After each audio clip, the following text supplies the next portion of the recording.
नमस्कार। तथ्यों और तर्कों के आधार पर इतिहास को समझने समझाने के सिलसिले सच का सामना में आपका स्वागत है। मैं हूं मुकेश कुमार। दोस्तों, जाति जनगणना के विरोध में कई तरह के झूठ और भ्रम फैलाए गए हैं। इनमें से एक तो ये है कि इसकी शुरुआत अंग्रेजों ने की। जातिवाद के लिए भी वे इसीलिए अंग्रेजों को जिम्मेदार बताते हैं, उनकी जाति जनगणना की नीति को जिम्मेदार बताते हैं। लेकिन सवाल उठता है कि क्या सचमुच में जाति जनगणना की शुरुआत अंग्रेजों ने की थी? अगर नहीं की थी तो फिर किसने की थी और क्यों की थी? और अगर ये गणना हिंदू राजा महाराजाओं ने शुरू की थी तो उनका मकसद क्या था? वे भी जाति की राजनीति कर रहे थे या फिर उन्हें राजकाज के लिए जातियों के आंकड़ों की जरूरत पड़ रही थी? फिर क्या ये सही है कि जाति जनगणना करवाने से जातिवाद बढ़ा या बढ़ता है? क्या तब जातिवाद नहीं था जब जाति गणना नहीं होती थी? आखिर जातिवार जनगणना के विरोध की असल वजह क्या है? ये झूठ, भ्रम या सचमुच में कुछ ठोस आधार है उसका? जाति जनगणना पर शोध परक किताब के लेखक प्रोफेसर लक्ष्मण यादव इस समय हमारे साथ जुड़े हुए हैं। तो आइए उनसे इस बारे में विस्तार से बात करते हैं। प्रोफेसर लक्ष्मण, आपका कार्यक्रम में बहुत बहुत स्वागत है। बहुत शुक्रिया मुकेश दा। मेरा पहला सवाल यही है कि ये जो जाति जनगणना का सवाल है, ये बार बार अंग्रेजों के संदर्भ में आता है। जब उन्होंने जनगणना शुरू की तो बाद में उसमें जाति भी जोड़ दी और उसके आंकड़े इकट्ठे करने शुरू कर दिए। ये मोटे तौर पर लोगों की धारणा है, सोच है, उनका ज्ञान है। आपने जो शोध किया, आपने किताब लिखी जाति जनगणना, उसमें क्या पाया आपने?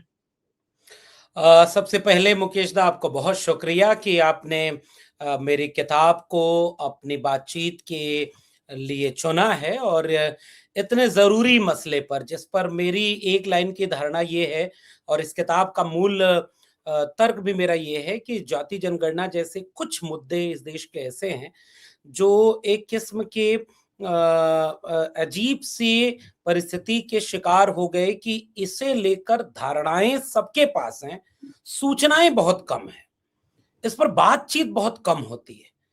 तथ्य के साथ, तर्क के साथ ये समझना कि जाति जनगणना या गणना की राजनीति, किसी भी सभ्यता में आंकड़ों की अहमियत, उनसे नीति बनाना ताकि समानता और न्याय का एक समाज बना सके, इसकी गहराई में बहुत कम गया गया। कुछ विद्वानों ने बहुत शानदार लेख लिखे और इस विषय पर बहुत कुछ लिखा भी गया है। मैं कतई ये दावा नहीं करूंगा कि मेरी ये किताब जाति जनगणना इस पर कोई पहली किताब या पहला शोध है।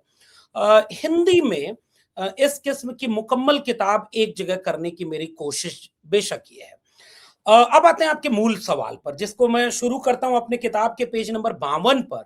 एक चैप्टर लिखा है, उसका आपकी इजाजत से एक पहला पैराग्राफ पढ़ना चाहता हूं ताकि लोगों को समझ में आए कि छोटा सा पैराग्राफ है। जी। कुछ लोगों का इस चैप्टर का मेरा शीर्षक है, 7वें चैप्टर का, कि अंग्रेजों का कसूर गिनकर पैदा कर दी जाति। और मूल तर्क ये है कि एक खेमा ये कहता है कि जाति जनगणना की वजह से जातिवाद पैदा हो गया। अंग्रेजों ने बांटो और राज करो की नीति के तहत बहुत सारे काम किए, जिसमें से उन्होंने जाति जनगणना भी करा दी, जिसकी वजह से भारत जातिवादी हो गया। पैराग्राफ मेरा कुछ यूं है कि कुछ लोगों का मानना है कि अंग्रेजों के पहले भारत में कोई जातिवाद नहीं था। जब अंग्रेज भारत आए तो यह देखकर हैरान हो गए कि यहाँ सब इंसान एक समान है, न कोई बड़ा है और न कोई छोटा। वर्ण व्यवस्था जैसी कोई चीज तो थी भी नहीं और जाति होने का सवाल ही नहीं। वर्ण जैसा कुछ था भी तो केवल किताबों में, वह भी कर्मणा। अंग्रेज भारत के जिस भी हिस्से में जाते वे देखते कि भारत में शूद्र एक वक्त का खाना ब्राह्मणों की थाली में खाते तो दूसरे वक्त का खाना क्षत्रियों और वैश्यों की थाली में। खाना खाकर जाते समय शूद्रों को दान भी मिलता, शूद्रों को दान न देने वालों को पाप का विधान था। चारों वर्णों के लोग अंतर्वर्ण और अंतरजाति विवाह करते थे। रोटी बेटी का संबंध ऐसा देखकर पृथ्वी लोक पर ही नहीं, अखिल ब्रह्मांड में भारत की जय जयकार थी।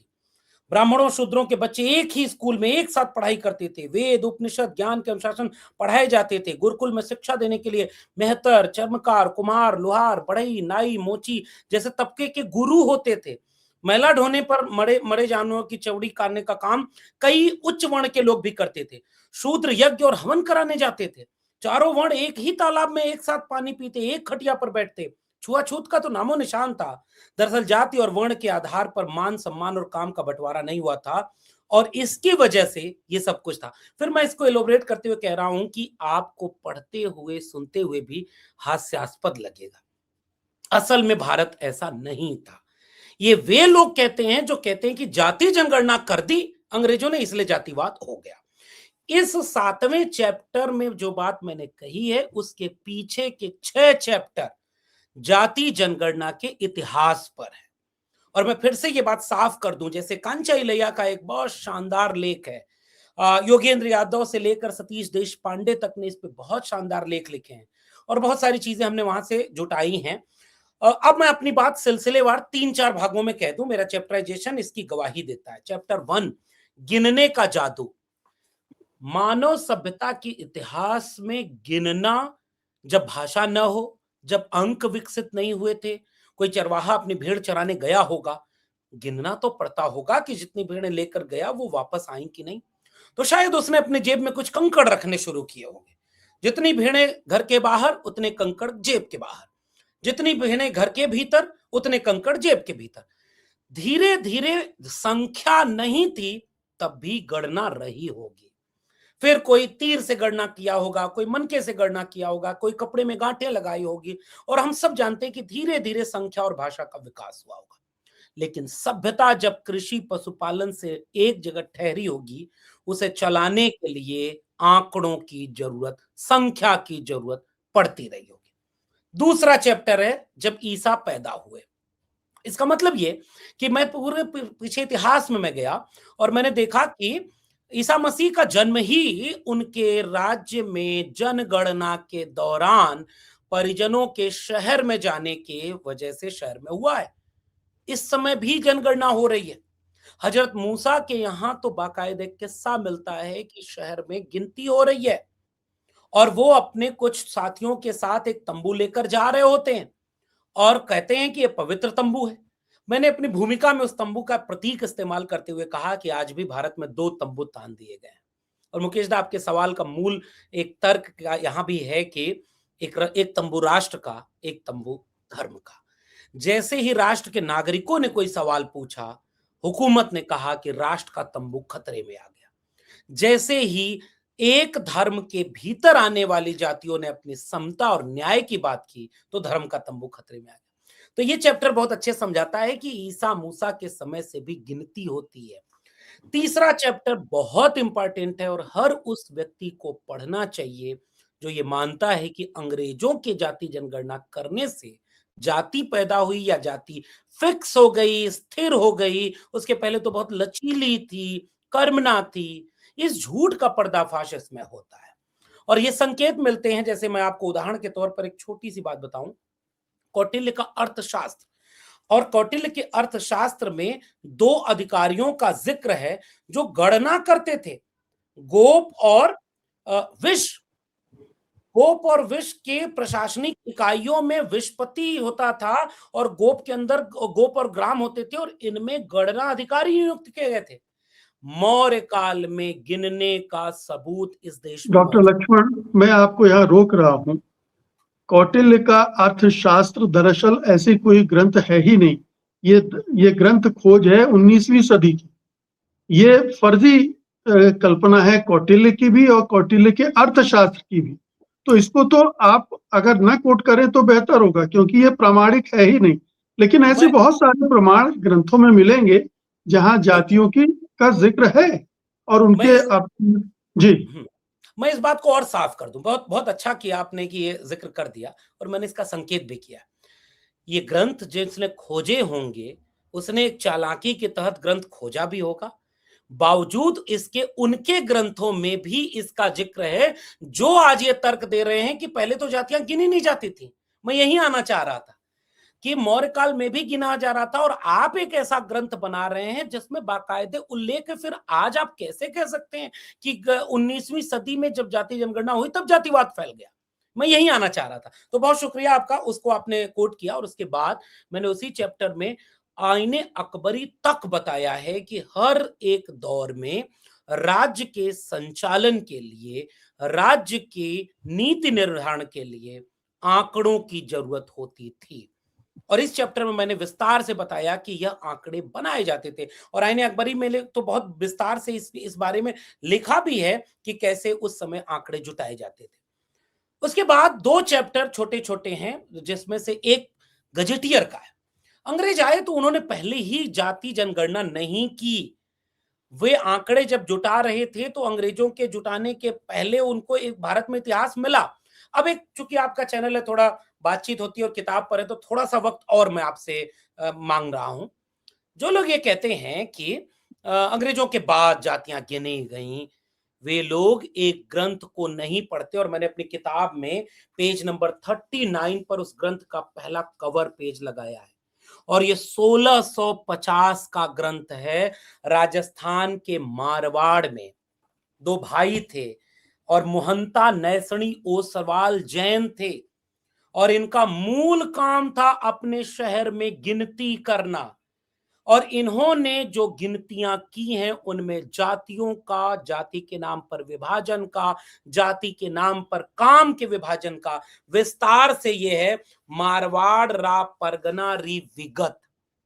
वो लोग क्यों ये तर्क छुपाते हैं कि अंग्रेजों के पहले कहीं गिनती नहीं होती थी?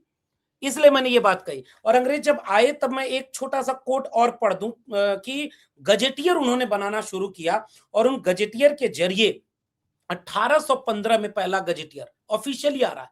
1790 के बाद से आंकड़े जुटाने लगे, और 1907 तक आते आते हर जिले, हर राज्य में गजेटियर व्यवस्थित हो गए थे। ओ मैली ने गजेटियर बनाया है, और गजेटियर बनाने में उन्होंने बाकायदे ये बात 19वीं सदी में लिख दी कि पटना में किस जाति के लोग कितनी आबादी में रहते हैं और क्या करते हैं, उनकी सामाजिक स्थिति क्या है। वक्त लगेगा, इसलिए मैं चैप्टर पढ़ने की बजाय मैं पेज नंबर 35 और 6 पर वो आंकड़े मैंने दिए। और तब जी ये बता रहा था कि रविदास जो जाति के लोग हैं पटना शहर में, वो पशुओं से बदतर स्थिति में रह रहे हैं। यादव अहीर जाति के लोग, हालात बुरे हैं लेकिन पशुपालन और दूध बेचते हैं। अलग अलग जातियां हैं, कायस्थ समाज के लोग वहां पर बिजनेस कर रहे हैं, और ये जाति जनगणना के बहुत पहले हो रहा है। तो मैं ये बहुत संक्षेप में आपके सवाल का जवाब ये देते हुए मैं कह रहा हूं कि जाति जनगणना 1881। लेकिन एक सवाल है, मारवाड़ में जो जाति जनगणना हुई या जो गणना हो रही थी, और जो अंग्रेजों ने अपने गजेटियर में गणना की है या उसका जिक्र किया है, इसके बीच में भी कहीं और किसी राज्य में किसी राजा महाराजा के जरिए ये काम हो रहा था क्या? महत्वपूर्ण सवाल है। जैसे हमने ये बात शोध में अपने पाई कि मौर्य काल और अशोक के काल में व्यवस्थित उल्लेख मिलते हैं, लेकिन हमने ये देखा कि सेना में भर्ती किस समुदाय के लोग होंगे, कितनी सेना बनेगी, कहां होगी, कितने किसान हैं, उनके फसल कितनी पैदा होती है, और उनसे कैसे कर वसूली करेंगे, हर राजा की जरूरत थी। और मैं तो दो बड़े राजवंश का उदाहरण दे रहा हूं यह कहने के लिए कि बिना आंकड़ों के कोई स्थिर शासन चल ही नहीं सकता। और इसीलिए मैं कह रहा हूं कि मुगलों के आने के पहले जब बाजार व्यवस्था और तो दिल्ली सल्तनत की स्थापना हो रही है तो आंकड़े जुटाए जा रहे हैं, सेना में भर्ती करना पड़ रहा है। बाहर से जो लोग आए हैं वो जानते हैं कि किसको सेना में भर्ती करें तो किस जाति के लोग कितने हैं और कैसे हैं। इसका पूरा दस्तावेजीकरण है, बशर्ते कि मिलता कम है, लेकिन हमने जहां जहां लिखित रूप से मिला, इसीलिए मैंने कौटिल्य के अर्थशास्त्र को, चूंकि वो एक रिटन फॉर्म में था, तो हमने उन्हीं के तर्क को उन्हीं के लिए चुन दिया। तो उल्लेख हर जगह मिलते हैं, और इसलिए वह तर्क दक्षिणपंथी खेमे का धाराशायी हो जाता है, जो ये कहता है कि अंग्रेजों ने जाति जनगणना करी और इसलिए भारत जातिवादी हो गया। जी जी लक्ष्मण जी, ये जो अंग्रेजों ने अपने गजेटियर में जिक्र किया जातियों का, उनके पेशों का, उनके हालात का, वो आंकड़े क्या वो अपने सीधे सर्वे के जरिए कलेक्ट कर रहे थे या ये कहीं उपलब्ध थे जिनको वो संजो रहे थे, संयोजित कर रहे थे? हमने जब ये पूरा गजेटियर का चैप्टर लिखा है, और इस गजेटियर के चैप्टर में हमने बहुत सारे गजेटियर के फॉर्मेट देखे। इसका नाम ही है जनगणना के एक कदम पहले गजेटियर। और इस चैप्टर के जरिए जब हमने ये खोजने की कोशिश की तो ये पाया कि दो तीन तरीके अंग्रेज अपनाते थे। पहला तरीका कि कहीं लिखित फॉर्म में पहले की कोई ऐसी गणना या कोई आंकड़ा है क्या? दूसरा कि वे अधिकारी नियुक्त करते थे, जिम्मेदारी देते थे। गजेटियर का एक प्रमुख अधिकारी होता था और वो जाकर के अलग-अलग जिलों में गजेटियर वो करता था। जैसे पहला गजेटियर 1815 में वाल्टर हैमिल्टन ने ईस्ट इंडिया गजेटियर के नाम से वो किया। तो एक अधिकारी नियुक्त हो रहा है, उसके साथ कुछ कर्मचारी हैं और अपने क्षेत्र के कुछ लोग। जैसे इस गजेटियर की एक दिक्कत है, मैं इसी में बता दूं। अब भारत से जब वो चुनेंगे तो जिन्हें अक्षर ज्ञान है, जो पढ़े लिखे हैं, जो जानकार हैं, अंग्रेज उनको अपनी टीम में शामिल करते थे कि आपको इस गणना में साथ चलना है। तो वे अमूमन उच्च वर्ण के लोग होते थे, क्योंकि निम्न वर्ण के लोगों में शिक्षा का अभाव था। और इसलिए गजेटियर के आंकड़े जब जुटाते थे तो बाद में चल करके अंग्रेजों ने 1815 के बाद के जैसे जैसे गजेटियर आप आगे बढ़ते जाएंगे तो वे जातियां जो श्रमजीवी जातियां थीं, जो कमेरा जातियां थीं, उनके विवरण तेजी से बढ़ते हुए हमें दिखाई देने लगे। 1900, 1920, 1930 तक एक तरफ जनगणना भी हो रही है और एक तरफ गजेटियर डेवलप किए जा रहे हैं, अपडेट किए जा रहे हैं। तो तीसरे फॉर्म में वो अपडेशन करते थे, यानी वे सर्वे लोकल लेवल पर बढ़ता गया था। क्योंकि अंग्रेजों को देखिए, हम तो ये कतई नहीं मानते कि अंग्रेज किसी भारत के हित के लिए ऐसा कर रहे थे। उन्हें अपना शासन मजबूत करना था, शोषण मजबूत करना था। लेकिन उसके लिए उन्होंने जो गजेटियर की व्यवस्था की, वो जाति जनगणना की पृष्ठभूमि बनता है, क्योंकि उस गजेटियर में जातिवार विवरण भी मौजूद है। जी। तो जब जाति गणना जो सेंसस के साथ शुरू हुई, उस समय क्या उद्देश्य बताया गया इसका और किस तरह से की गई? एक महत्वपूर्ण बात है, जब हम सेंसस वाला चैप्टर आता है और सेंसस से हम ये देखते हैं कि जाति जनगणना होने के पैमाने शुरू हुए। मैंने उस चैप्टर का नाम दिया है जरूरत से पैदा हुई जनगणना। असल में एक टेक्निकल पॉइंट ये है कि जब गजेटियर है तो वो छोटी यूनिट है, जिले वाइज है, या आज की शैली में जैसे कहें ब्लॉक या तहसील या जिला या उसका एक मंडल, आज की भाषा में कह लें। उससे एक यूनिफॉर्मिटी नहीं डेवलप हो पाती थी। अंग्रेजों को लगातार ये लग रहा था। और एक बात और, इसके मैंने शुरू में एक बात कही है। भारत में अंग्रेज आए तो सपेरों के देश में नहीं आए थे। उन्हें पता था कि यहाँ संसाधन है, उसे कैसे उपनिवेश बनाना है। इसलिए अपने यहाँ तो वो बहुत सारी क्रांति करके आए थे और भारत को कुछ और सिखा रहे थे। इसी तरह से वे अपने यहाँ जनगणना करवा रहे थे। 1600 ईस्वी के आसपास यूरोपीय देश अपने यहां जनगणना के फॉर्मेट डेवलप कर चुके थे, क्योंकि वो मॉडर्न स्टेट की दिशा में आगे बढ़ चुके थे। तो अंग्रेजों को गिनती का अंदाजा तो था कि गिनती की अहमियत क्या है। इसलिए शुरू में उन्होंने टुकड़ों में जनगणना करवाई। जैसे आप देखेंगे कि अवध की अलग रिपोर्ट इसमें मिलती है, मैंने दर्ज भी किया है। इलाहाबाद, बंगाल, अलग अलग छोटे छोटे जिले, जैसे पटना की एक अलग जनगणना है गजेटियर बनाने के लिए। इन सबको जोड़ने का काम वो जब करना शुरू करते हैं तो उसकी जरूरत से एक पैन इंडिया डेटा कलेक्शन उनको करना होता है, जिससे जनगणना डेवलप हुई। अब दूसरी बात, जब आप जनगणना के अधिकारियों की रिपोर्ट पढ़ें, मैं दो का कोट करता हूं, मैं दर्शकों से माजरत के साथ कि भाई 232 पन्ने में जो बात कही गई है उसे 32 मिनट के इंटरव्यू में पूरा नहीं कहा जा सकता, क्योंकि बात फिर उलझेगी। मैं संकेत आपको कर रहा हूं, बाकी विवरण आपको किताब देगी। मिसाल के तौर पर पहली और दूसरी जनगणना, इवन 1891 की जनगणना तक, जनगणना के अधिकारी इस बात को लेकर परेशान और हैरान थे कि भारत में जब हम गिनती कर रहे हैं, आदमी गिन रहे हैं, पुरुष स्त्री गिन रहे हैं, संसाधन गिन रहे हैं, तब बहुत मुश्किल नहीं हो रही। जब हम जातियां गिन रहे हैं तो हमें बहुत मुश्किल हो रही है, क्योंकि जातियों की पहचान अलग, भूगोल बदलते ही बदल जा रही है। फिर वो हर जनगणना में नई कसौटियां बनाते हैं। और इसलिए जैसे दूध का पेशा, कृषि उपक्रम करने वाली जातियां, ऐसे ऐसे शुरू में बंटवारा होता है।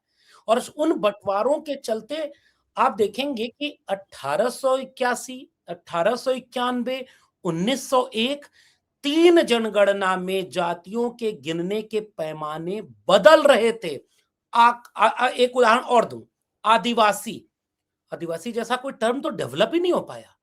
और मैं आपको एक छोटी सी समय लेकर के मैं आपको उसको सिखाना चाह मतलब ये बात बताना चाह रहा हूं कि कैसे उनकी गिनती से आदिवासियों का नंबरिंग बदल रहा था, कि उनको पहले कसौटी बनाई गई थी कि ये शर्तें जो होंगी।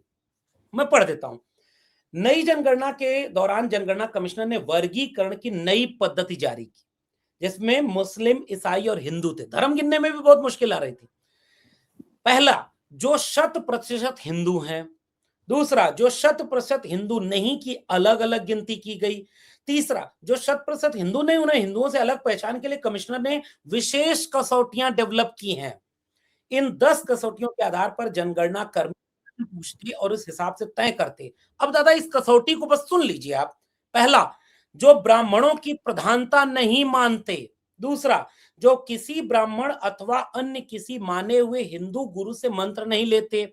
तीसरा, जो वेदों को प्रामाणिक नहीं मानते। चौथा, जो हिंदू देवी देवताओं को नहीं पूजते। पांचवा, जो पौराहित अच्छे ब्राह्मण से नहीं करते। छठवां, कोई ब्राह्मण पुरोहित नहीं रखते। जो हिंदू मंदिर में भीतर नहीं जा सकते थे। जो अछूत हैं अथवा निर्धारण सीमा के भीतर आने के कारण अपवित्र माने जाते हैं। जो अपने मुर्दों को गाड़ते हैं। जो गोमांस खाते हैं। और आप चिन्हित कैसे कर रहे थे कि हम कैसे इन्हें, इन कसौटियों के मुताबिक अगर हम आज हिंदुओं की पहचान करने लगे तो उनकी संख्या कितनी कम रह जाएगी। तो धर्म और जाति गिनने में यह डेवलपमेंट था। आदिवासी पहली बार कैसे गिने गए? जो हिंदू हैं, जो मुस्लिम हैं, जो ईसाई हैं, जो ये तीनों नहीं हैं। फिर उसके बाद बदल रहा है पैमाना। फिर उसके बाद उनका नाम बदल रहा है कि जंगल में रहने वाली जातियां। फिर बदल रहा है वनवासी। 1931 में आदिवासियों की तरफ से एक शिकायत दर्ज की गई कि आप ट्राइब में हमें गिने, और 31 में जाकर के ट्राइब का कॉलम अलग से बनता है। तो ये जो डेवलपमेंट बता रहा है कि भारत की सामाजिक संरचना पर पर्दा डालने वाले इन कसौटियों के बारे में क्यों नहीं बात करते। जब अंग्रेज गिन रहे थे तो वो कह रहे थे कि जो जातियां हैं कमेरा, वो तो इन कसौटियों पर अलग है द्विज जातियों से। तो ये मैं कहना चाह रहा हूं कि जनगणना तक आते आते उन्होंने बहुत सारी कसौटियां डेवलप की थी और तब उस फॉर्मेट में वो गए थे। जी ठीक, तो अब ये हम जाति जनगणना पर आ गए कि जाति जनगणना उस फॉर्म में होने लगी जिसमें आज हम मोटे तौर पर उसको जानते हैं। 31 में हुई, 1931 में हुई, 1941 में भी हुई, लेकिन वर्ल्ड वार की वजह से वो आंकड़े जारी नहीं किए गए, उसके बाद फिर हुई ही नहीं। ये मोटे तौर पर उसके बाद का इतिहास है। अब जो जनगणना हो रही है उसको इन जनगणनाओं के परिप्रेक्ष्य में हम सब कैसे देखें? इसे जातिवाद के आईने में क्यों देखना चाहिए या नहीं देखना चाहिए? बहुत रोचक सवाल है। ये किताब आपको कुछ तथ्य भी बताती है कि 1951 से, और वो चैप्टर मैंने अलग से लिखा है और जिसमें खासकर उल्लेख आता है पंजाब राव देशमुख का। पंजाब राव देशमुख संविधान सभा की एक समिति है जिसको गृह मंत्री सरदार पटेल एक प्रस्ताव लेकर आते हैं कि जब जनगणना होगी तो उसी प्रस्ताव से 1948 का जनगणना एक्ट बना है। आज जो जनगणना होती है वो 1948 के जनगणना एक्ट से होती है। उसकी जब बहस चल रही थी, यानी संविधान सभा की एक समिति है और उस समिति में एक मेंबर हैं पंजाब राव देशमुख। और पंजाब राव देशमुख की पृष्ठभूमि ये है कि वे महात्मा ज्योतिबा फूले के सत्य शोधक समाज की नर्सरी से पैदा हुए एक सामाजिक विचारक है। डॉक्टर बाबा साहब अंबेडकर के पास जब एक बार वो गए संविधान सभा के बीच में कि भाई ओबीसी को लेकर के क्या प्रावधान है, और वो देख करके चमत्कृत थे कि मैं तो प्रावधान लेकर आया था देने, और डॉक्टर अंबेडकर अपने से कई प्रावधान उसमें कर चुके हैं। वो पंजाब राव देशमुख उस गृह मंत्रालय की समिति की बैठक में ये कहते हैं कि भारत में हर जाति को गिनना चाहिए, आप जाति जनगणना बंद मत करिए। तब उस समय 2-3 प्रावधान से 1951 से जनगणना को फॉर्मेट बदला गया। पहला, 15% शेड्यूल कास्ट, 15 और ट्राइब शब्द वहीं से आया 1931 की जनगणना से। एक पॉइंट रह गया, मैं जोड़ दूं वक्त लेकर के आपकी इजाजत से। 1901 के आसपास अंग्रेजों ने अपनी सेना में भर्ती करने के लिए एक नोटिफिकेशन दिया कि केवल क्षत्रिय ही भारत की अंग्रेजों की सेना में भर्ती होंगे। इसकी पृष्ठभूमि क्या है?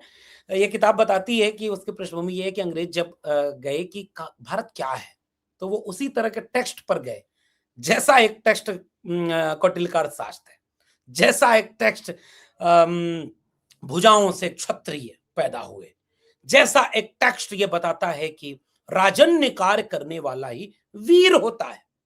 तो 1901 में अंग्रेजों ने नियम बना दिया कि अंग्रेजों की सेना में केवल क्षत्रिय भर्ती किए जाएंगे।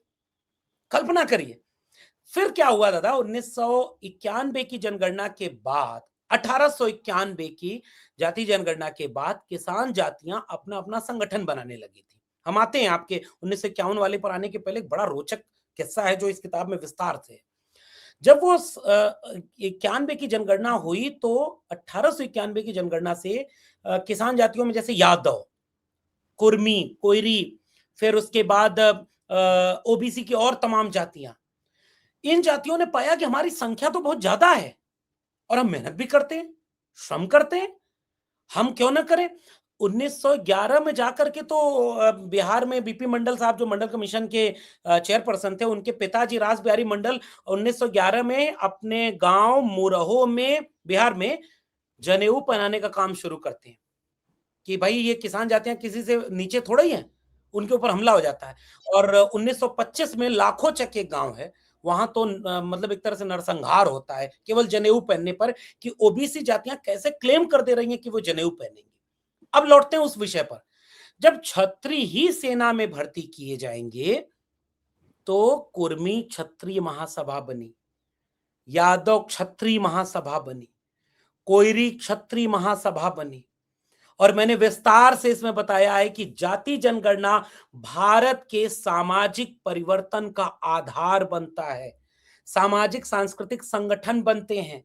जब उन्हें आंकड़े पता चलते हैं तो वो हिस्सेदारी मांगते हैं और कंप्लेन करते हैं कि अगली जनगणना जब आप करिएगा 1911 की, तो हमें क्षत्रिय में गिनिए, और अगर आप नहीं गिनेंगे तो आधार बताइए कि आप हमें क्यों नहीं गिन रहे।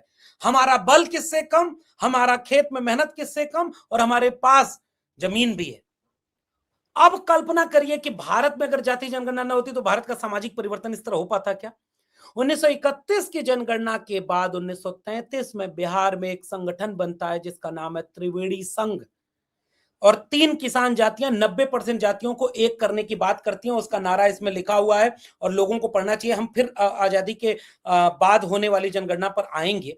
त्रिवेणी संघ का नारा है, एक बार बस पढ़ लेता हूं, पेज नंबर 92। पापिन के पाप नाशय त्रास यमदूतन के, 1933। भव रुज परिवार नाशय धार त्रिवेणी की, तिही भांति त्रास नाशय दुष्ट अन्यायन के, गिरे को उठावे नित संघ त्रिवेणी की। मान और गुमान नाशय जाल दुष्ट जालिम के, सब भांति सहाय करे शोषित दल श्रोणी के, धर्म देश लाज राखे सब ही समान राखे, यही हेतु बही धार संघ त्रिवेणी की। 1930 1940 में ये बड़े बड़े रिवोल्यूशनरी चेंजेस हो ही नहीं पाते अगर 1901 1911 और 1931 की जनगणना न होती। तो जनगणना ने भारत के, और उसी समय याद करिए दादा, बैकवर्ड क्लासेस लीग बन रहा है। 1930 और 40 में पिछड़ों की राजनीतिक गोलबंदी शुरू हो गई। आरएल चंदापुरी का भाषण इसमें है। वो ओबीसी नेता थे, कलवार जाति से आते थे, चंद्रिका प्रसाद जिज्ञासु, और आजादी के समय तक 1950 तक ओबीसी, एससी और एसटी में जो सांस्कृतिक, सामाजिक, राजनीतिक और आर्थिक चेतना आई, उसकी बुनियाद 1931 की जाति जनगणना ही थी। ये मूल स्थापना में इसमें यही डर तो है जाति जनगणना के विरोध के पीछे। इसीलिए मैं इस बात को यहां पर दर्ज कर रहा हूं कि अगर ये जाति जनगणना न होती तो समाज बदलता नहीं। इसका अर्थ ये है कि अगर आज आप कायदे से जाति जनगणना नहीं होने देना चाहते तो उन 90% जिसकी बात त्रिवेणी संघ कर रहा था, उस 90% को 3 चीजें, मेरी किताब में एक वर्ड कॉमन मिलेगा, सत्ता, संसाधन और सम्मान। जाति जनगणना का मकसद केवल इतना है, सत्ता, संसाधन और सम्मान में न्याय और समता हो। अब आता हूं बिल्कुल। आपके आखिरी सवाल, आपके सवाल पर बस लास्ट में।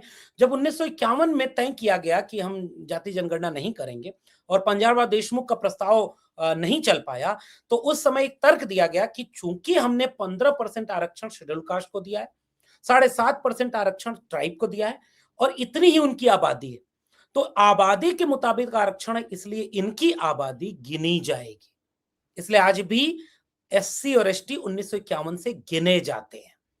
ओबीसी के लिए कहा गया कि उनका डेटा कलेक्शन एक यूनिटी के फॉर्म में नहीं है, इसलिए आर्टिकल 340 बनेगा कि कमीशन बने, कमीशन ओबीसी को गिनेगा और उनके आबादी को निश्चित अनुपात में जान करके उनके मुताबिक प्रावधान करेगा। अब आज जो जनगणना 1951 से लेकर के 2011 तक की आंकड़े देती है, विरोधाभास देखिए मुकेश दा। भारत का बंटवारा 47 में हुआ था और भारत 1951 में धर्म गिन रहा था। अगर धर्म के गिनने से सांप्रदायिकता का कोई रिश्ता होता तो धर्म नहीं गिनता। 1950 से 1960 तक भारत में राज्यों के निर्माण की लड़ाई का एक आधार भाषा बन गई थी और हिंसक लड़ाई चल रही थी, और भारत 1951 से लगातार भाषा गिन रहा था। जाति पर धोखा हो गया। समझदार को इशारा काफी, बाकी किस्सा इसमें है। तो इसलिए आज जो जनगणना होती है उसमें अब एक और, चूंकि अब इस सवाल में आ रहा है इसलिए जोड़ देता हूं माफी के साथ, कि पहला कमीशन बना काका कालेलकर 1961 में। मैं उसकी लाइन पढ़ देना चाहता हूं ताकि लोगों को यह लगे कि अगर जाति जनगणना नहीं कर रही जा रही थी तो उसका बाद पेज नंबर 113 पर एक चैप्टर है पिछड़ा वर्ग की करवटें। इसको पढ़ें हर वे नागरिक। 51 में आपने फैसला किया कि हम जाति जनगणना नहीं करेंगे, केवल ओबीसी और अपर कास्ट को नहीं गिनेंगे। इसका अर्थ केवल इतना है, एससी और एसटी गिने जा रहे थे। आपने कमीशन बनाया 52-53 से लेकर के 55 में उसकी रिपोर्ट आ गई। काका कालेलकर कमीशन राष्ट्रीय पहला पिछड़ा वर्ग आयोग बना है। पेज नंबर 114 पर मैं कह रहा हूं कि काका कालेलकर ने 2 वर्ष के कार्यकाल को पूरा करके 30 मार्च 1955 में रिपोर्ट पेश। इस रिपोर्ट में 2399 जातीय समूहों को पिछड़े वर्गों के अंतर्गत सम्मिलित किया। आयोग द्वारा सबसे खास और सबसे जरूरी सिफारिश की गई कि 1961 की जनगणना जाति आधारित होनी चाहिए। और 1980 में आया मंडल कमीशन दूसरा, वो कहता है कि हम 33 के आंकड़े से ओबीसी के लिए पॉलिसी बना रहे हैं, इसलिए पहला काम करिए कि जाति जनगणना कराइए। और उसके बाद इस चैप्टर को जो भी पढ़ेगा उसमें विस्तार से बताएगा कि जितने राज्य में आयोग बने 1955 के बाद 1990 तक, वे सारे राज्य के आयोग सरकारों से ये कहते रहे कि ओबीसी को या सारी जातियों को अगर नहीं गिनेंगे तो पॉलिसी नहीं बना पाएंगे। मेरा ये चैप्टर सबको पढ़ना चाहिए जो कहता है कि आज की जनगणना बिना जाति जनगणना के अधूरी है, अपर्याप्त है और अतार्किक है। जी बिल्कुल। तो एक पुख्ता आधार आपने बता दिया जाति गणना की जरूरत क्या थी और इसको लेकर जो तमाम तरह के भ्रम फैलाए गए हैं, झूठ फैलाए गए हैं, उनकी असलियत क्या है। अब ये देखना है कि ये जो जनगणना हो रही है और जिसमें कहा गया कि जाति जनगणना भी करवाई जाएगी, वो कितनी सटीक ढंग से करते हैं या ये सिर्फ एक लीपापोती का काम होता है, फिर एक धोखाधड़ी हम सबके साथ होगी। बहुत बहुत शुक्रिया डॉक्टर लक्ष्मण। आप जी जहां क्लोज कर रहे हैं वहां एक तथ्य देता जाऊं। जी जी 2 चरण में गिनती होती है आपने, और हालांकि जब बाद में कभी ये मौका मिलेगा तो हम लोग आखिरी चैप्टर तक जाएंगे कि किन हालातों में जाति जनगणना का फैसला लिया गया। वो भी संदेह पैदा करता है, और संदेह को पुख्ता क्या करता है? तथ्य ये है कि आप इसी अप्रैल से प्रैक्टिस शुरू हो रही है जाति जनगणना की, और आपने कहा कि जाति जनगणना होगी और फेज 1 में मकान गणना होगी। 33 सवाल आपने दिए हैं। सवाल नंबर 12 में आपने फिर से कहा एससी एसटी ऑब्लिक अन्य। यही आपने बता दिया कि आप ओबीसी और जनरल को नहीं गिन रहे हैं। इसका मतलब आप कोई जाति जनगणना नहीं करने जा रहे हैं और आप बड़ा धोखा देने वाले हैं। यही मैं खत्म कर रहा हूं अपनी बात। बिल्कुल। बहुत बहुत शुक्रिया, धन्यवाद डॉक्टर लक्ष्मण इस बातचीत के लिए। नमस्कार।